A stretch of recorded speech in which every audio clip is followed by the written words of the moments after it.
activa el receptor o al contrario hay una falla en el receptor, tanto ya sea por resistencia a la insulina o múltiples factores, que me lleva a todos los desenlaces en cuanto al paciente, cardiovasculares, microvasculares, renales, oftalmológicos, etc. Exacto. La definición que nos acaba de regalar el compañero es muy completa. Sí, abordó todo lo que pasa en la diabetes. Para hacerlo como más resumido, la diabetes es una enfermedad, ya sea autoinmune o metabólica, en la cual hay un fallo en la insulina, o sea que no haya insulina o que no funcione correctamente, que me lleva a altos niveles de glucosa en la sangre. ¿Listo? Y esto es perjudicial para los pacientes.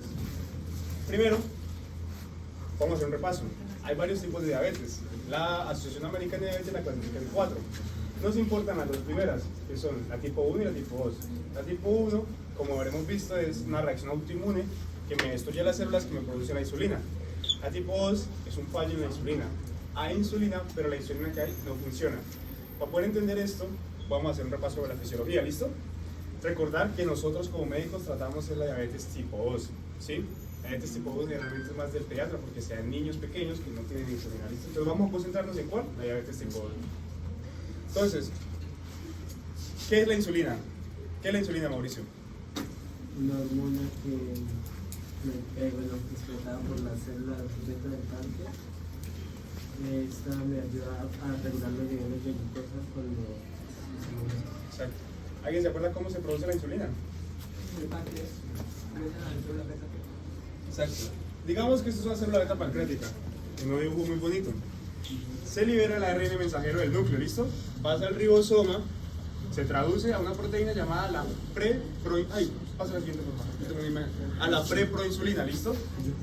La preproinsulina va a pasar por el retículo endoplásmico, donde se corta esta cadena A, y nos queda la proinsulina.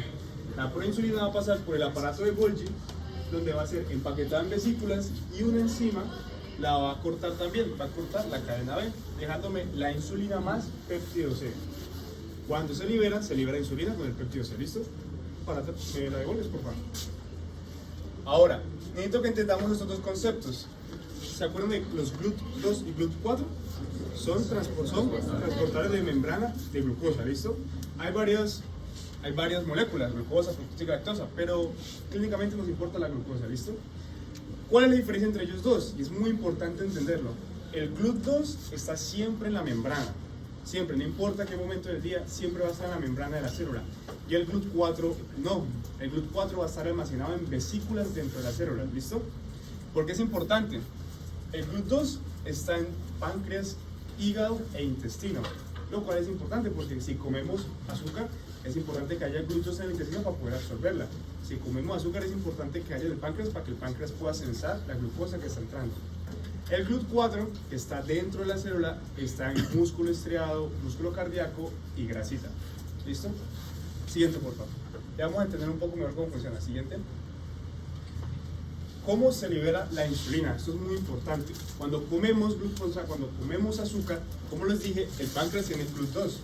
Entonces, al páncreas entra glucosa directamente.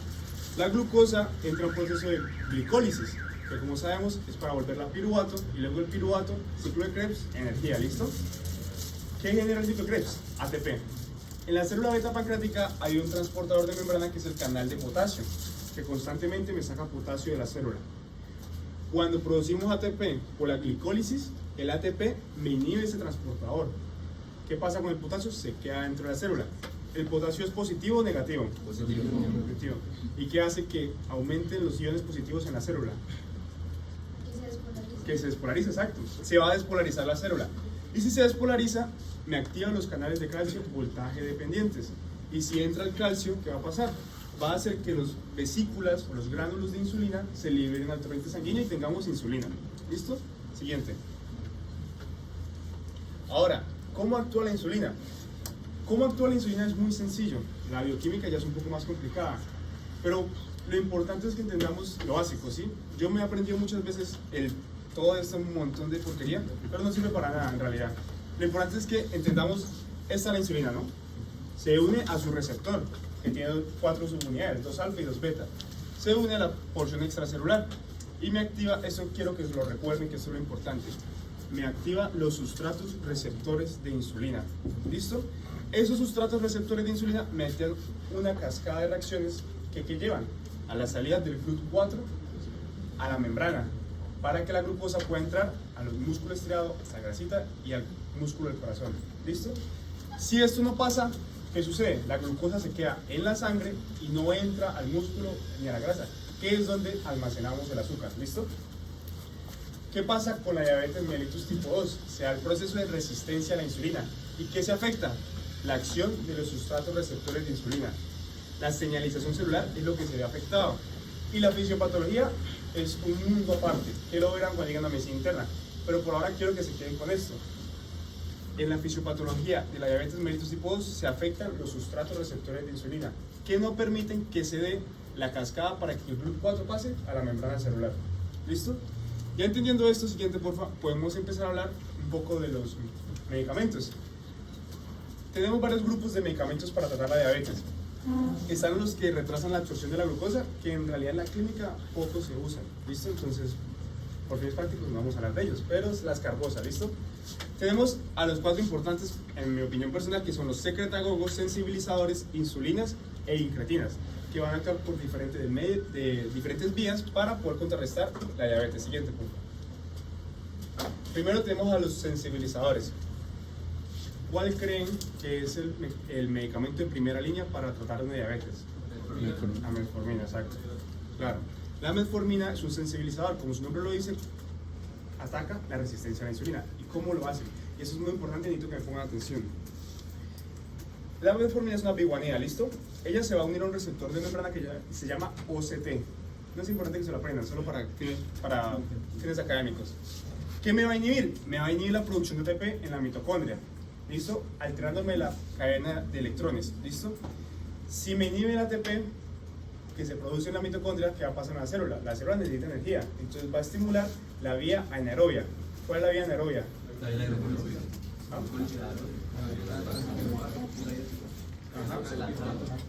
Lactato, fermentación láctica, exacto.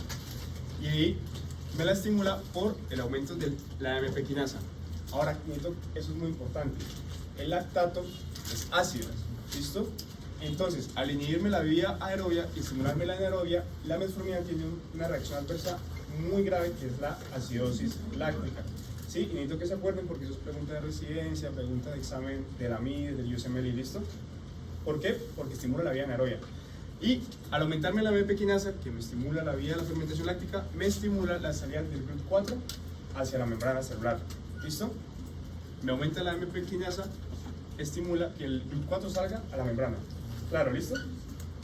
Tenemos otro grupo de sensibilizadores que son las tiazolidinedionas. Esos medicamentos salieron hace unos años y ya están fuera del mercado. ¿Por qué? Porque produjeron una gran cantidad de reacciones adversas, principalmente MACE, que por sus siglas en inglés significa eventos cardiovasculares mayores. ¿Listo? Hoy en día solo se usa una, que es la pioglitazona. Su única indicación es en pacientes con accidente cerebrovascular. ¿Listo? Que lo verán cuando lleguen a medicina interna. Pero por ahora, metformina es el único sensibilizador que usamos. ¿Listo? Siguiente, por favor. ¿Me puedes devolver una? ¿Qué pena? La metformina, la presentación es de 500 miligramos y su dosis máxima diaria es de 3 gramos. ¿Listo? Siguiente, por favor. Ahora, siguiendo con los secretagogos tenemos a las famosas sulfonilurias y a las metilpinidas. Las sulfonilurias, ¿por qué son tan famosas?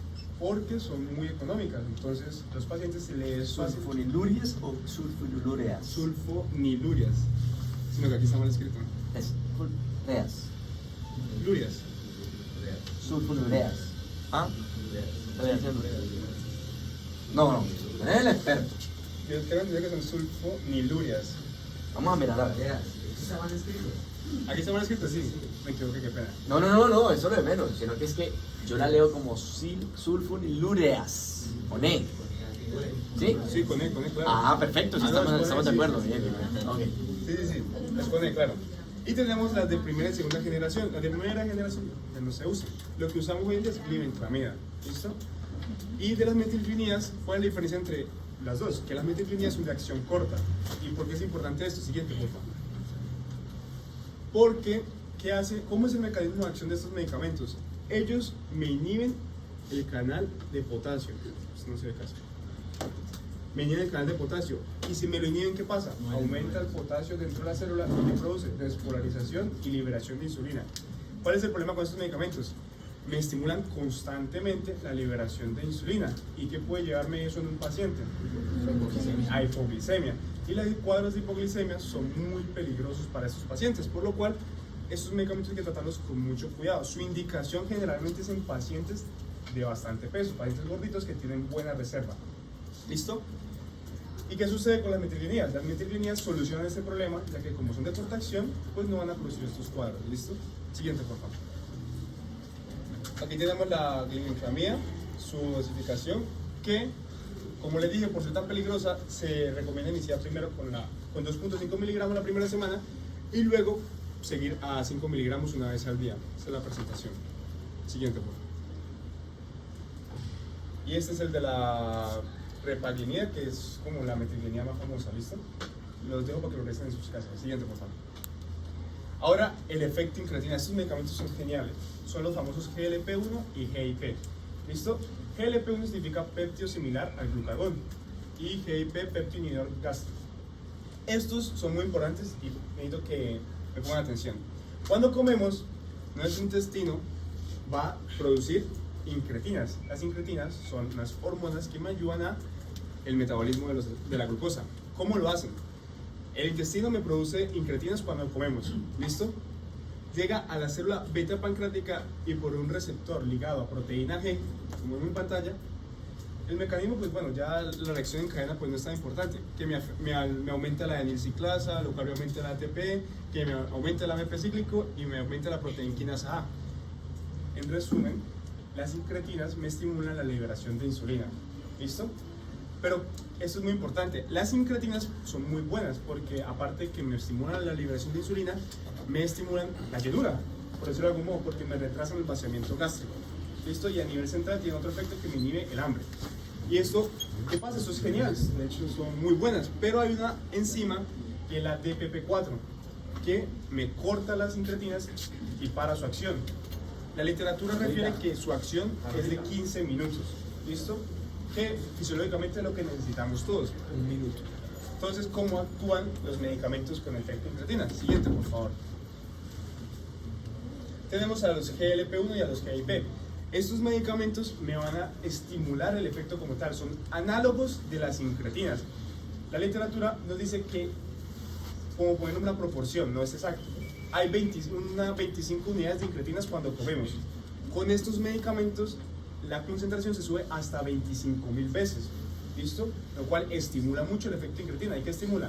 Liberación de insulina, de prolongación del vaciado gástrico e inhibe el centro del hambre a nivel central. ¿Listo? Entonces eso ya nos da una idea de cómo funciona. Es diferente a las sulfonidurias. ¿Por qué? Porque las anteriores no dependen de nadie para inhibir, para estimular la liberación de insulina. Es constante. Mientras que estas dependen de la comida. ¿Sí? Entonces su efecto es limitado, se acaba. Y el riesgo de hipoglicemia es mucho menor en esos pacientes. ¿Listo? Aquí están las diferentes presentaciones, cómo se usan, que pues ya cada uno juicioso lo revisa en su casa. ¿Listo? Siguiente, por favor. Y tenemos esto, como les dije, cómo funcionan. Inhiben el centro del hambre y prolongan el vaciamiento gástrico. Entonces, ¿qué se ha visto? Que estos medicamentos tienen una gran función para ayudar a los pacientes a bajar de peso. Antes de estos medicamentos había medicamentos como el Orlistat y de diferentes marcas y diferentes casas farmacéuticas que me ayudaban a reducir hasta el 8% del peso de los pacientes.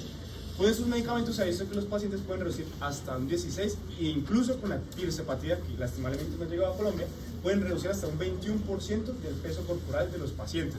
Entonces, este esquemita que no se ve muy bien, lo saqué de la guía americana, que es como ellos organizan para tratar a los pacientes.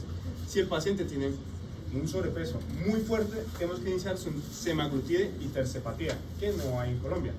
Ahora, se me olvidó mencionarles, los GLP y los GIP son medicamentos inyectables, lo cual es tedioso para los pacientes porque es muy diferente tomar una pastilla a tener que inyectarse todos los días. Entonces esto disminuye mucho su adherencia al tratamiento. Hoy en día tenemos la presentación de semaglutide vía oral, que ayuda mucho a la adherencia. Pero ¿qué sucede? Ya les voy a explicar un poco más adelante mejor. Los GLP-1 tienen implicaciones como los inhibidores del SGLT2, que me protegen el corazón.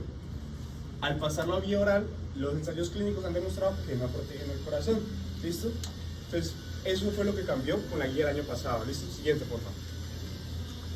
Y tenemos a los inhibidores de la DPP4. Como vimos anteriormente, las incretinas dejan de actuar por la DPP4. Entonces, si yo inhibo esta enzima, ¿qué va a pasar? Las incretinas prolongan su acción y estimulamos la salida de insulina, prolongación de insulina. Ya sabemos, ¿listo? Y para estos hay una mnemotecnia, o no sé cómo se dice. Bueno, sí, algo así, para recordarlo mejor. ¿Listo? Entonces, es muy chistosa y muy chévere. ¿Listo?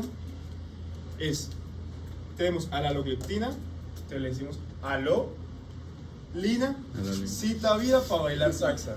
Entonces, alo del contexto, cita de si está, lina que es la que estoy llamando, para bailar. ¿No cómo es? Bueno, mentira, ¿listo? Es aló, vida, cita lina para bailar salsa. Y ya, eso sí, posible que se olviden. Es aló, cita vida para bailar salsa. Tienen que hacer así porque no funciona. Estas son las presentaciones y estos medicamentos.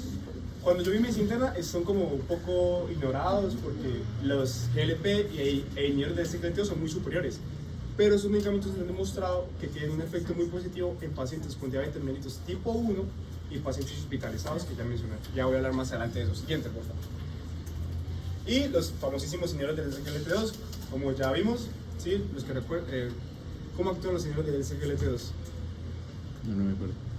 ¿Alguien sabe? Inhibe el transportador sobre glucosa ¿A nivel de en el riñón.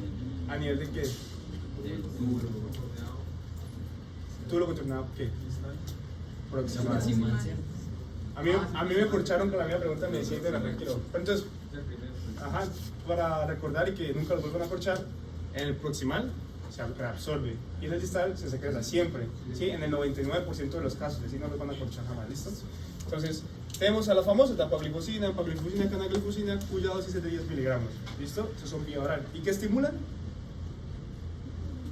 La expresión de sodio, glucosa. Ajá, por la orina. Sí, exacto, súper bien. Glucosuria. Siguiente, por favor. Ya este es el esquemita que les mostraré en la charla para que recordemos cómo funciona. Inhiben el cotransportador, por lo cual estimulan la salida de la glucosa en la orina. ¿Listo? Siguiente, por favor. Y tenemos a las insulinas. Las insulinas son la base del tratamiento de la diabetes mellitus tipo 1.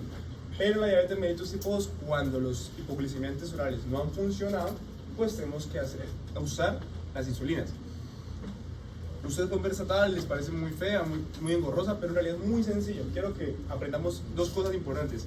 Hay prandiales y basales. Las prandiales, ¿a qué me refiero? Las que se dan con las comidas, que son las de acción corta. Y las basales son las de acción prolongada, las que el paciente se coloca en la mañana y por eso tiene para todo el día. De las ultrarrápidas, que son las prandiales, tenemos que aprendernos estas tres: aspar, glulicina y lispro. Lispro, aspar, glulicina. ¿Listo? Cuya acción no es importante que aprendan cuánto duran, que si 10, 15, 30 minutos, no. Lo importante es que recuerden que esas son de acción rápida. Entonces, los pacientes se las colocan con las comidas. ¿Listo? Lispro, aspar, glulicina, con las comidas ya, no más. Y de las basales, que son las que tienen una acción prolongada, tenemos que tener en cuenta las tres más importantes, que son glargina, detemir y degludec. ¿Sí? El paciente diabético se para en la mañana y se la coloca y con eso tiene para todo el día. Y tenemos otra que casi no se usa, que es la NPH. La NPH es de acción prolongada, pero tiene que utilizarse 2 veces al día, porque su tiempo de vida media es de alrededor de 12 horas, por lo cual 24 horas, 2 veces al día. ¿Y por qué no se usa casi? Porque es una puya más, menor adherencia al tratamiento. Por eso se prefieren las de acción prolongada como glargina, detemir y degludec. ¿Listo? Siguiente, por favor. Muchas gracias, pero no hemos acabado. ¿Puedes cerrar, por favor? Son muchos medicamentos, ¿listo? Son demasiados medicamentos. Ustedes dirán, bueno, ¿yo cómo carajos trato al paciente? ¿Listo? Entonces es muy sencillo. Para tratar a un paciente con diabetes, es como dice nuestro profesor Niño, en el séptimo semestre, es una receta de cocina. ¿Listo? Entonces vamos a hacer una escalita que yo había dibujado, pero que no se veía, que nos ayuda a recordar cómo se trata al paciente con diabetes mellitus tipo 2. ¿Listo?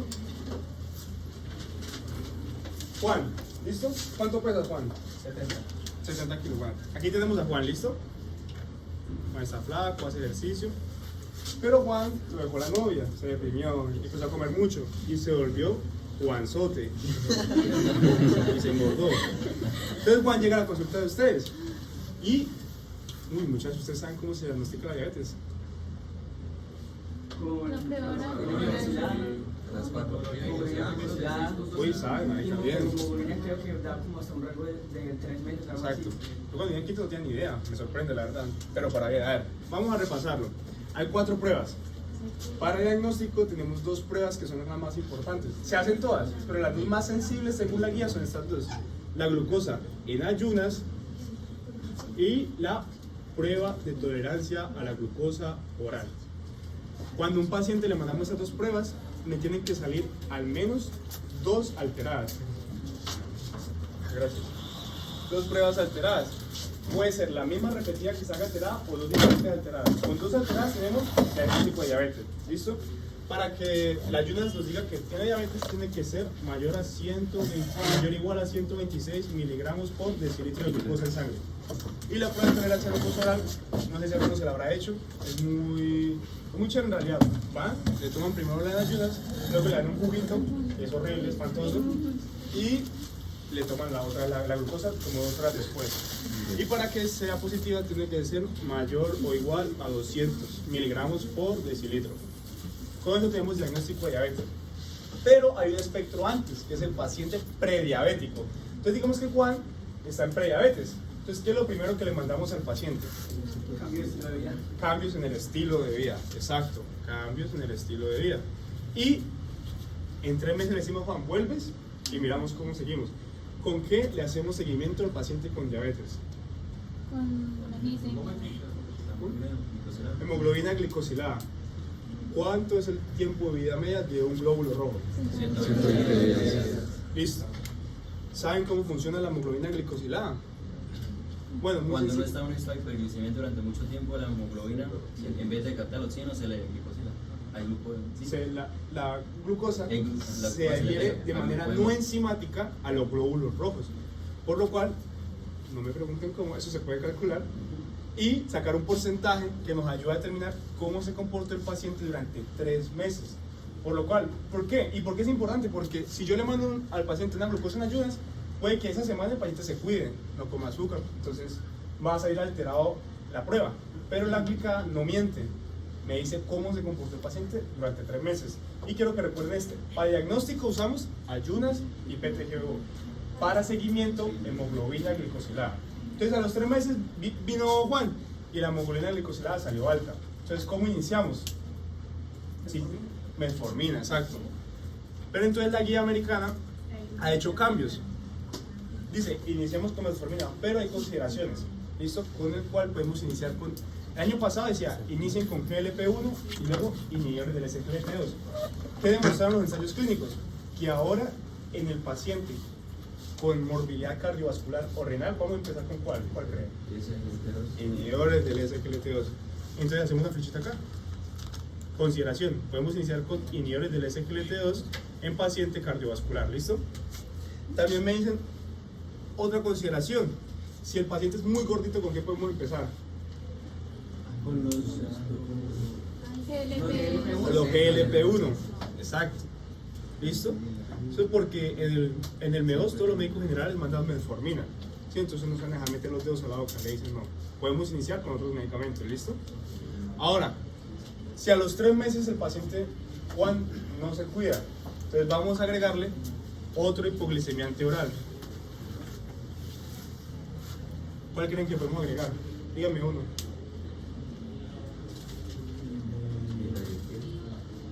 Cualquiera, linagliptina, sitagliptina, vidagliptina, cualquiera. Sino que me da pereza escribirlos todos, ¿sí? En el dibujo original aquí escribo todos, pero me da pereza.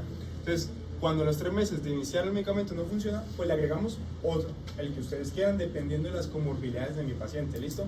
Generalmente esos pacientes son viejitos, que sufren del corazón, con sobrepeso, entonces generalmente se inicia con metformina, luego inhibidores del SGLT2 y luego GLP-1, ¿sí? Pero ya le pueden dar cualquiera. Por ejemplo, los inhibidores de ADPP4, que yo les dije que eran como muy ignorados antes, ahora se usan más porque, por ejemplo, la linagliptina es el único medicamento que se puede usar en un paciente con una tasa de filtración glomerular menor a 15. O sea, es muy buena su opción, ¿listo? Pues por eso hay que tener muy en cuenta. Si el paciente a los 3 meses, nada, no se sigue cuidando, pues le agregamos otro. Aquí ya serían 2 más, 2 hipoglicemiantes orales. Y si a los 3 meses definitivamente el paciente no se cuidó, ¿a qué tenemos que pasar? A insulina. ¿Listo? Y las insulinas no se manejan con miligramos o gramos, ni dosis. Las insulinas tienen sus propias unidades internacionales. Entonces, cuando el paciente no se cuida, pasamos a insulinas. Quiero que recuerden que es un error muy común. No se retiran los hipoglicemiantes orales, porque los hipoglicemiantes orales son lo que me detiene a usar dosis muy altas de insulina. Entonces, cuando pasamos a insulinas, mantenemos lo que ya teníamos, sino que las agregamos. La dosis para iniciar es de 1 a 2 unidades internacionales por el 10% del peso del paciente. Pero nadie se acuerda de esto. Entonces la guía dice, no pasa nada, inicien con todos con 10 unidades internacionales y ya. ¿Listo? Me dice que pesaba 70 kilos, ¿no? Digamos que subió a 100. ¿Listo? Entonces, el 10% es 10 por 1 serían 10 unidades internacionales. ¿Listo? ¿Sí? Entonces, 10 unidades internacionales para empezar. ¿Qué pasa con el paciente con diabetes? Nosotros no podemos saber con exactitud cuál es la dosis de insulina que el paciente requiere. Entonces, le decimos que muy juiciosamente con el glucómetro se tome la glucosa en ayunas todos los días. ¿Listo? Y esa glucosa en ayunas a los 3 días la suma, me las divide en 3 y me da un promedio. Si el promedio está por encima de 130, el paciente puede, él solito en su casa, subirse 2 unidades a la dosis basal. ¿Listo? ¿Por qué se dividen en 3? Porque, a ver, son 3 días. Le decimos que... ¿Porque hay algún mecanismo fisiopatológico? No, solo para llevar el seguimiento. Entonces, le decimos al paciente. ¿Pero por qué en 3 días y no puede ser 2 días? La guía dice eso, pues. Me causó curiosidad porque... Para, pues... Porque si era como por 3 días. No, pero el profe dice que por qué tienen que ser a los 3 días. Porque es un promedio por lo que comen. O sea, no todos los días va a comer lo mismo. Entonces se promedia sus hábitos normales de alimentación. Tal vez un día puede comer un salvador y el otro día come El viernes que come hamburguesas. No me convence la A ver, mira, pero no, siga. Para lo que lo entendamos mejor. Curiosidad mía. ¿Con qué insulina empezamos? Con las basales, ¿no? La argina, Degludec y Etemir, ¿listo? Entonces, tal vez no me expliqué muy bien. Sí. ¿Qué sucede? El paciente va a empezar con sus dosis basales, ¿listo? Pero nosotros no tenemos la manera de saber qué dosis es la que necesita. Entonces, antes de desayunar, todos los días se tiene que tomar la glucometría. Y dependiendo de cómo le sacan esos 3 días, puede subir o reducir su dosis, ¿listo? La guía dice cada 3 días puede aumentar hasta 2 unidades internacionales. ¿Por qué? Para evitar una posible hipoglicemia. ¿Listo? No puede O sea, ser. aumenta 2 unidades. Aumenta 2 unidades si no está en rango. ¿Sí? Acuérdense, si el rango es menor a 130. Y eso es muy importante. Ya no Ahora, es 126 miligramos de litro, 130. 130. Para cuando ya está diagnosticado, cuando ya está con insulina, 130. ¿Listo? O sea, uno puede tener hasta 130 y está borderline. Está en borderline, no tiene que aumentar Y la la, dosis. y la hemoglobina glicosilada. La hemoglobina glicosilada, eso es muy importante, gracias, profe. Porque los targets terapéuticos con hemoglobina glicosilada es diferente para cada paciente. Por ejemplo, Juan, que es un paciente muy joven, que tiene todavía por delante, su target puede ser 6.5, que es el borderline. Pero un paciente mayor, ¿sí? Ya el target puede ser 7. Pero si es un paciente ya mucho mayor, con comorbilidades, que lo va a matar cualquier cosa menos la diabetes, el target puede ser 8%. ¿Por qué? Porque si utilizamos muchos hipoglicemiantes podemos llevarlos a hipoglicemia. Eso es muy peligroso, ¿listo? Entonces, listo, tenemos la basal. Cada 3 días el paciente se sube 2 unidades. Pero entonces el paciente dice, ustedes le ven la glicada y sigue mal la glicada. Entonces ustedes le dicen al paciente, ¿cuándo tenemos picos de glucosa durante el día? Pues para el día. Después de comer, exacto. Entonces ustedes le mandan la primera dosis preprandial. ¿Cuál es la comida más grande de todos? Generalmente, el almuerzo. Entonces antes del almuerzo le mandan la preprandial. Lispro, Aspar o Glulicina, la que ustedes quieran, exactamente igual. ¿Cuántas unidades? La guía dice el 10% de la basal que tenga el paciente. Pero también dice que a todo el mundo se le olvida, entonces vamos a iniciar con 4 unidades internacionales. Y ya. Y a los 3 meses le hacemos el seguimiento. Igual, si sigue mal, le vamos a agregar otra preprandial a la comida o al desayuno. Y si a los 3 meses sigue mal, pues le vamos a agregar otra preprandial a la comida que quede, teniendo total 3 preprandiales. ¿Listo? ¿Sí me expliqué bien? Sí. Listo. Ya en este punto, si el paciente sigue con la glicada muy elevada, pues no queda otra que seguir subiendo las dosis a todas las comidas y a las basales. Sí, ya no podemos agregar más preprandiales. ¿Listo? Ahora, eso es en el paciente ambulatorio. En el paciente intrahospitalario es completamente distinto. En el paciente intrahospitalario, sin importar los niveles de glucosa, el manejo que tenga en la casa, siempre se manejan con insulinas. No importa que solo tenga 2 hipoglucemias integrales, se maneja con insulinas. ¿Listo? Entonces, ¿cómo calculo la dosis de ese paciente? Es una receta de cocina como les decía. Pero voy a hacerlo acá y después me quito.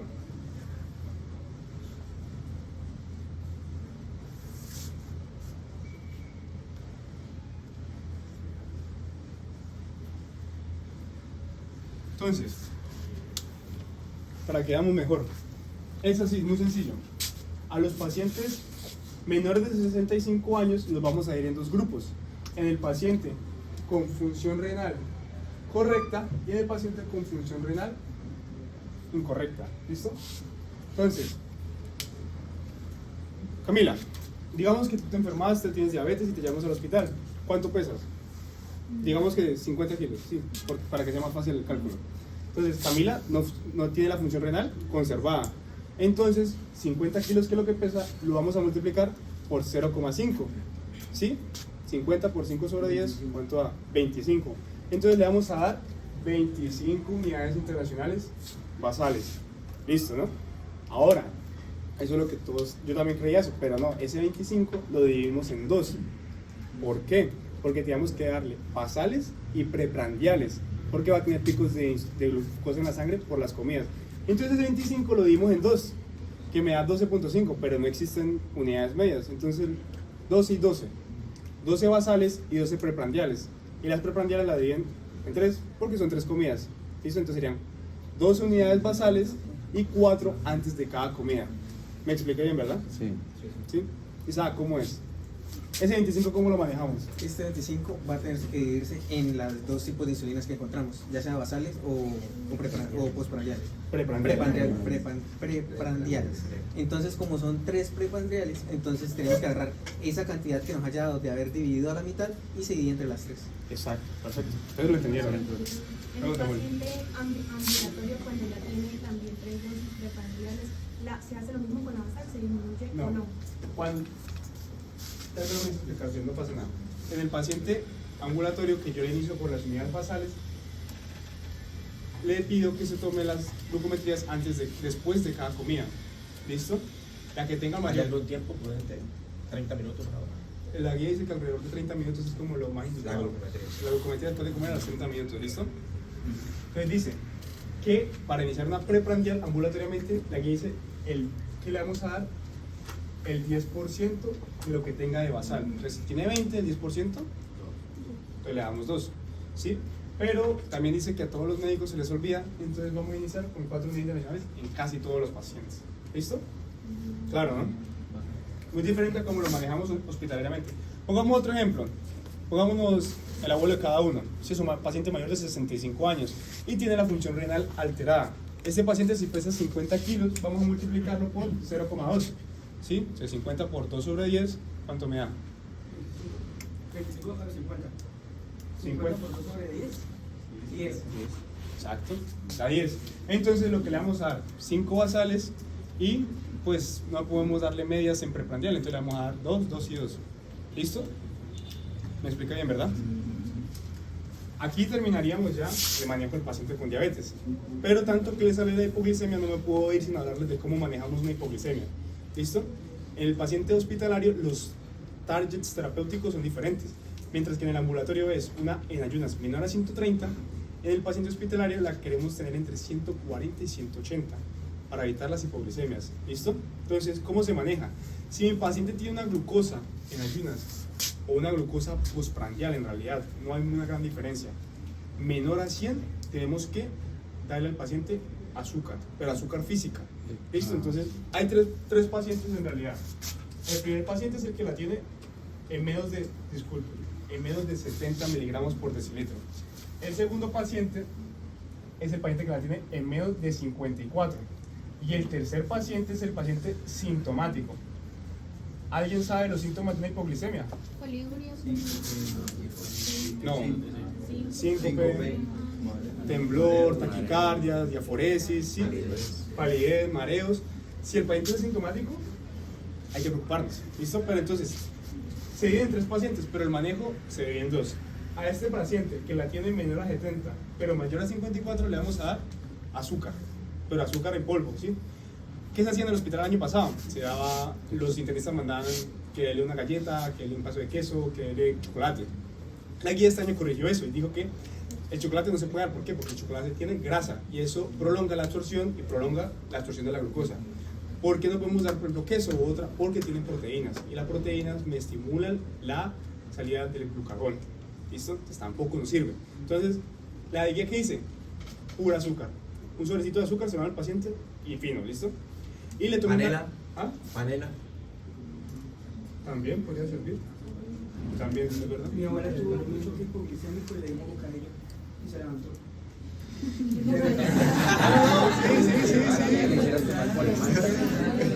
Sí. Azúcar, sí. Yo no soy nutricionista, pero. ¿Qué tal que sea en el rural y no tengan azúcar? Pues sí. Sí. No, pues sí.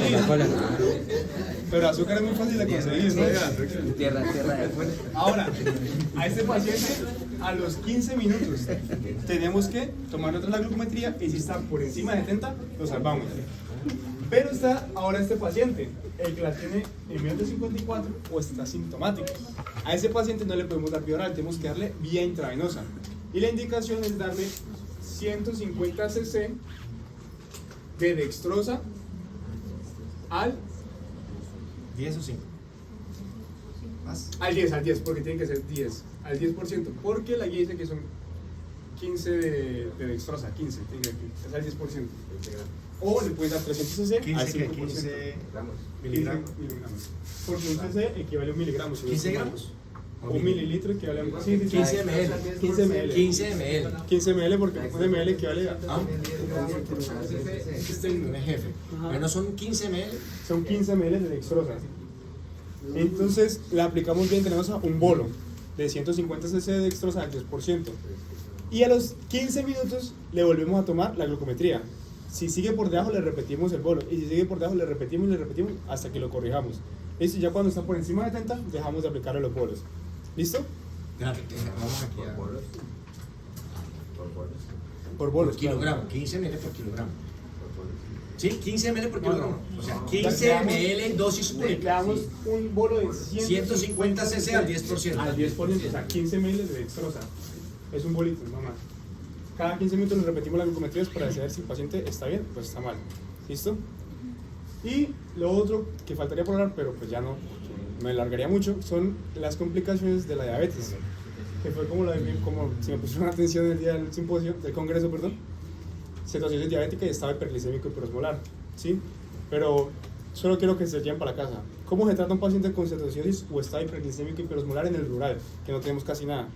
Le piden un electro, ponen líquidos e insulinas y lo mandan remitido para el hospital. Electro, líquidos e insulinas. Y ya, eso sería todo. Evaluamos el potasio también, ¿no? No hay potasio. Sí, bueno, es decir, no, En el rural, por eso les digo el electro. Sí, el electro. Porque con el electro podemos ver si el potasio está teniendo cambios. Allá está Herrera. Estamos armados por cualquier lado. ¿Cuáles son los cambios electrocardiográficos de una elevación del potasio?